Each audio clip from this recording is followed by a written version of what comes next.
This is one of our multi-purpose rooms. Well, don't be camera shy.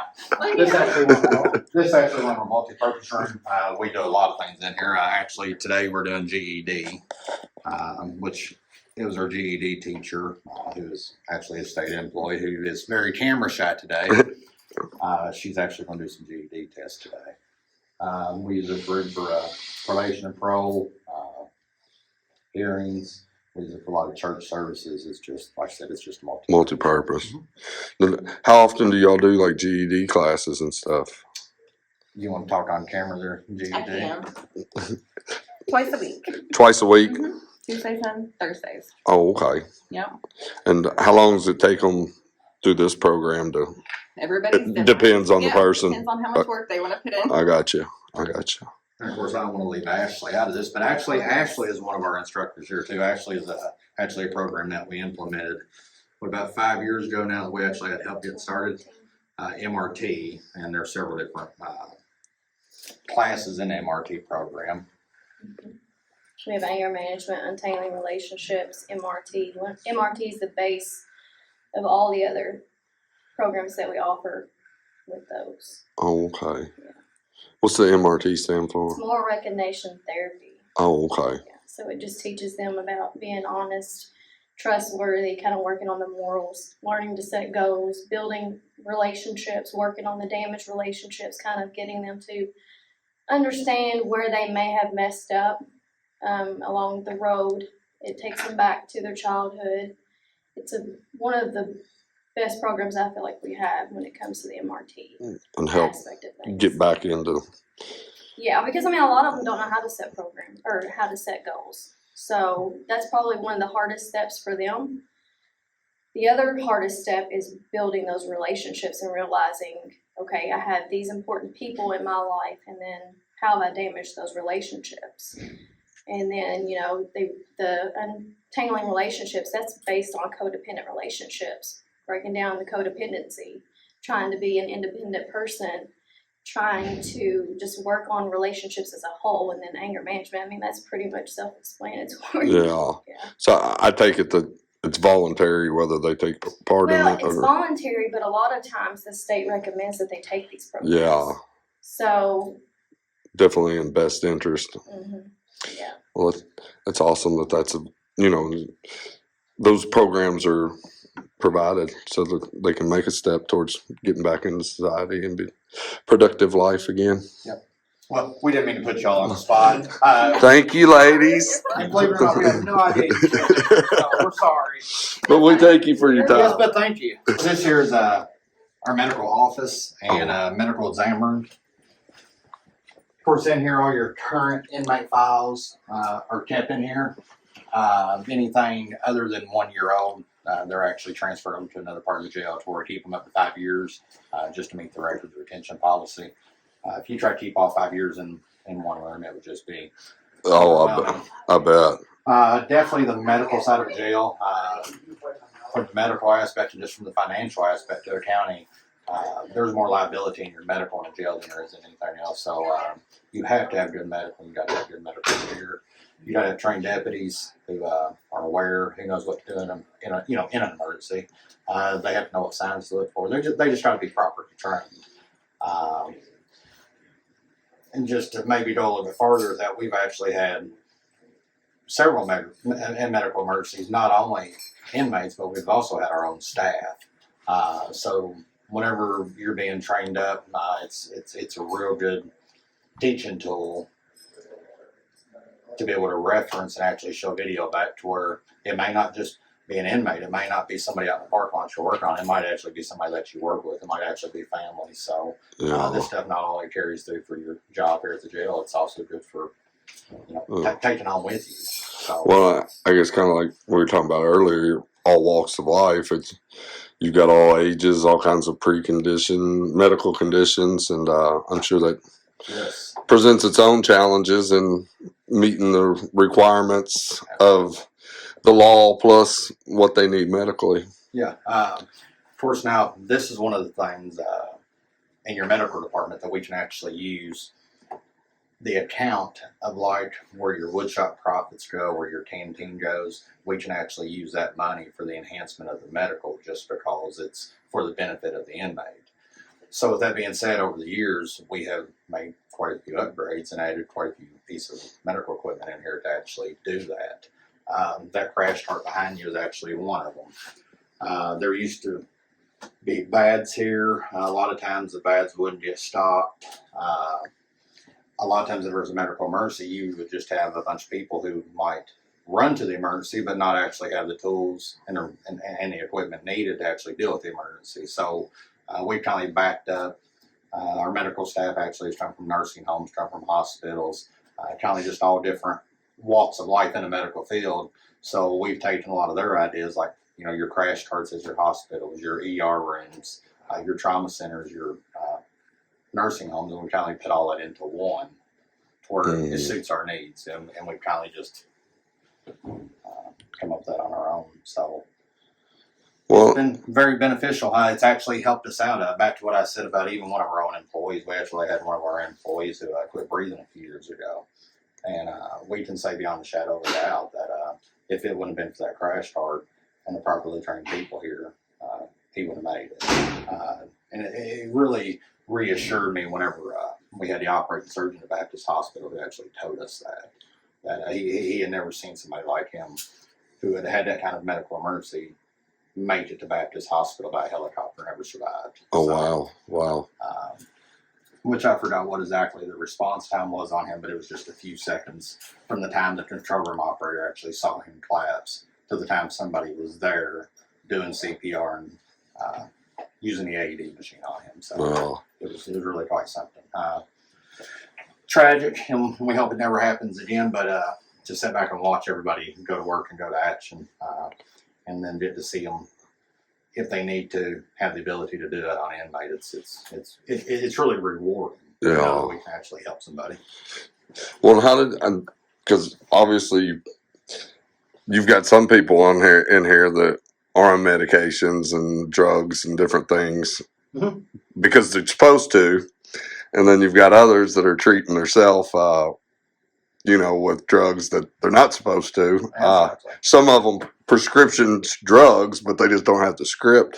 So, like, if I was detained, what do you all do to see like what I've got in me that or I have a need for versus prescription? Do y'all do you have to have doctors back up?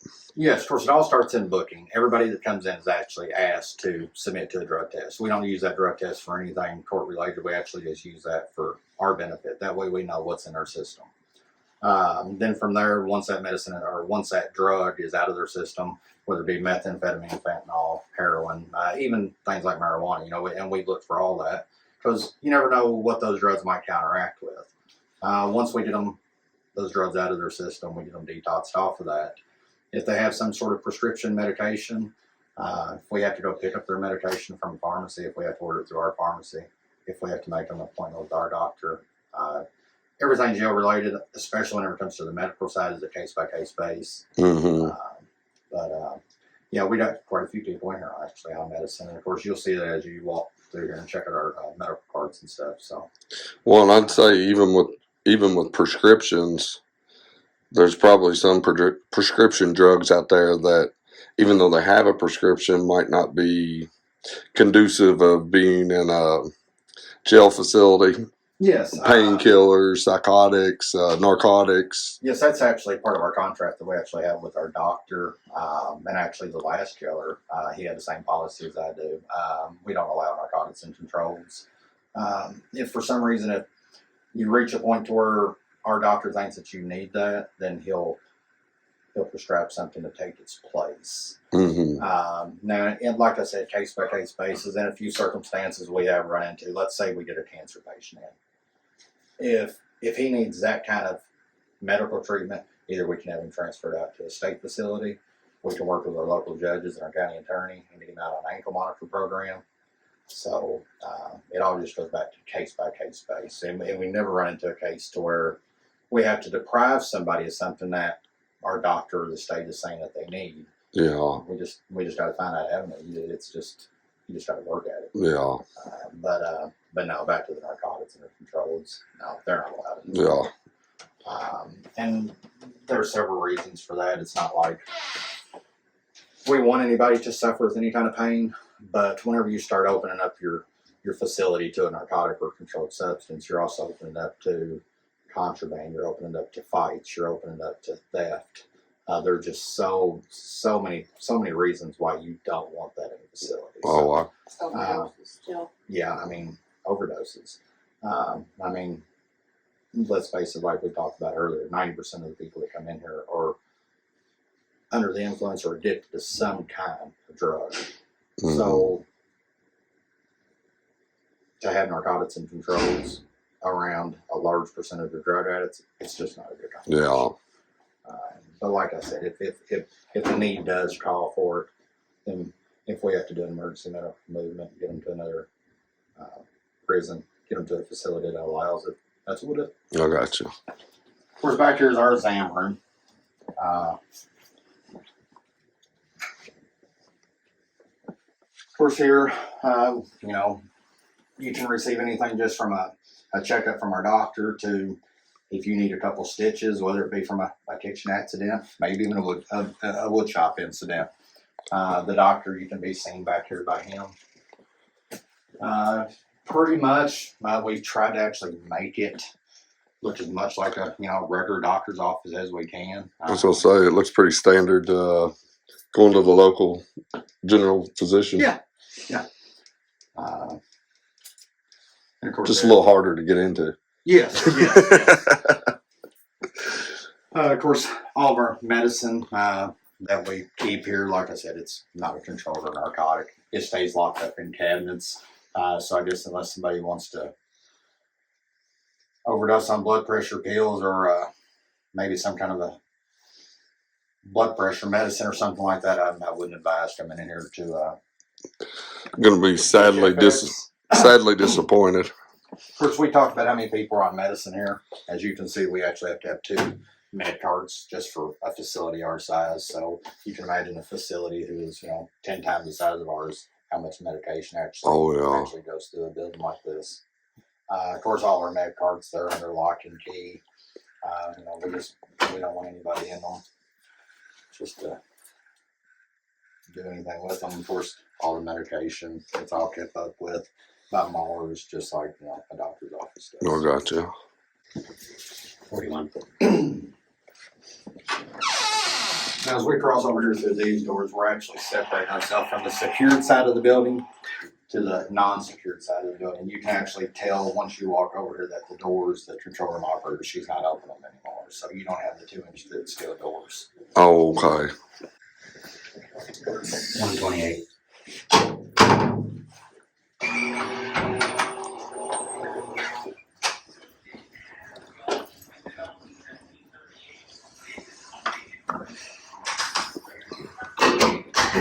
Now, of course, basically over here, you have it's just a big horseshoe. You have a day room in the middle or a rec room in the middle, and it's like it actually forms a horseshoe. You got 4 dorms that house 20 people each, so we can house up to 80 people here.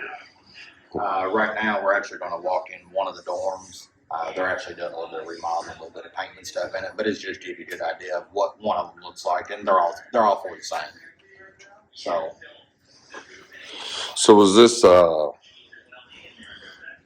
inmates over here deemed less?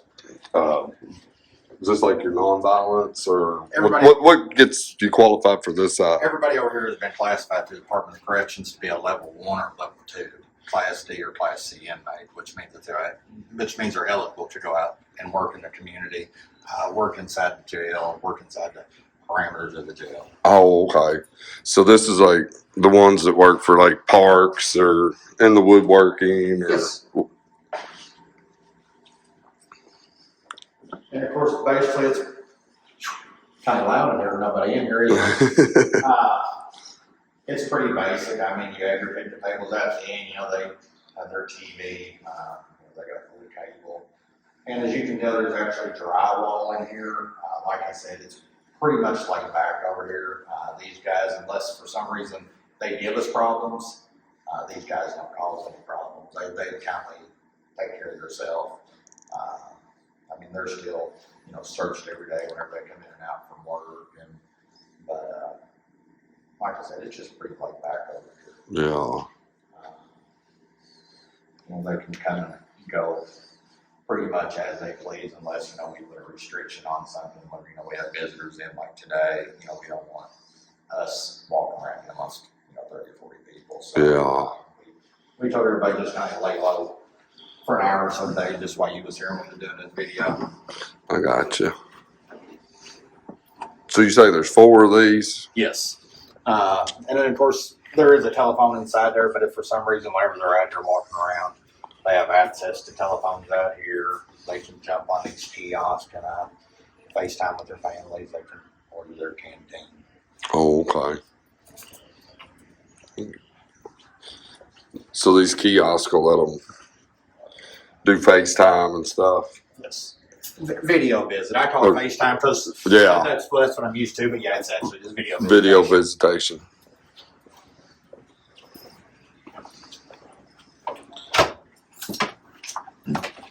This is our outdoor rec yard. Of course, it looks a little bit plain right now.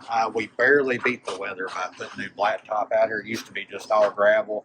Had 4 different concrete pads. So we decided to tear up all the pads, which didn't mean twisted ankles and that kind of stuff. Yeah. Out here. Plus, it was just rock. So we had enough money in the wood shop account to where we could actually afford to blacktop this. So hopefully by springtime, we get our awning up. We're going to put a new awning up here, put a little pad. We're going to put some of their workout equipment back in here and kind of get them back to a normal. We thought we had plenty of time before winter set in, but just due to money and due to the blacktop and people being a little bit late getting out here, we run, what do you say, about a month behind. Yeah. So this is all new asphalt. yes, very, very nice. See, they got some cornhole. Oh, yes. Yes. That's probably a big hit. I'll be honest with you, there's not any of these guys over here that I would want to challenge to a game. They got more time than I do, and they're pretty good. Be ready for the Johnsonville tour, the pros, yes. when they get out. We don't manage our own kitchen well. You got a company like Kelwell Food who orders food for 60 or 70 jails just in the state of Kentucky. We can't even come close to the price. Oh. So they can order food, so it's actually saving us money to actually use. Yeah. Foods. That's something I really didn't understand. Whenever I started at the jail, I didn't understand why we had a third-party company coming in running our kitchen. But I was on a learning curve. It's actually cheaper. The bulk. Yes. Savings. Of course, the food here is actually pretty good. I think for the most part, a lot of jails have a reputation. Nobody likes jail food, but they actually cook pretty good food here. So something smells good. It does smell good. I know. I don't know if that's cake or what I'm smelling, but it smells good.